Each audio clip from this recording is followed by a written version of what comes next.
So what should I eat to lower cholesterol? Headlines say, this food lowers cholesterol. Here's what studies show versus what is going viral.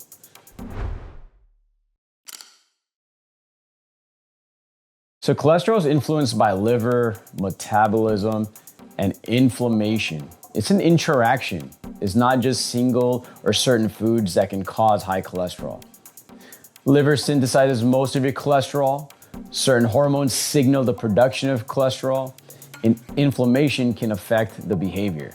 So diet is just one of the inputs among many others. So what gets missed by others? Your body needs cholesterol, right? Hormones, cell membranes, and brain functions are all part of cholesterol backbones. So the question isn't eliminating, but to support healthy metabolism. So dietary cholesterol doesn't equal blood cholesterol. Eating less sometimes may lead to liver compensating by making more cholesterol. So different patterns show pattern A, inflammation. Cholesterol correlates with systemic inflammation where the body mobilizes resources for oxidative stress. Pattern B is metabolic efficiency.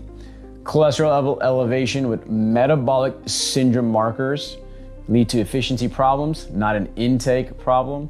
And pattern C, genetic tendencies. Look, familial patterns can cause issues. The body regulates cholesterol differently regardless of diet. So let's help explain why the same diet can lead to different cholesterol responses.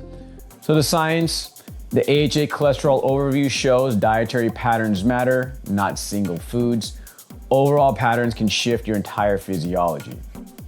AHA prevention and treatment study shows how fruits, veggies, whole grains, and healthy fats are associated with healthier levels of cholesterol, but context does matter.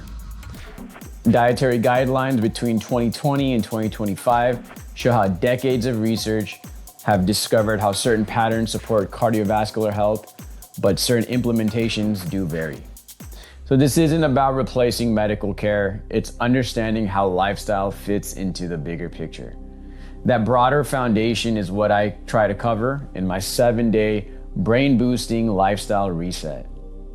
So remember, people tend to over-focus on single foods, over-focus on big pharma, over-focus on the bigger patterns. So don't forget, it's a whole body issue. Consistency is key, and that matters more than perfection. And nutrition works best by supporting multiple systems at once.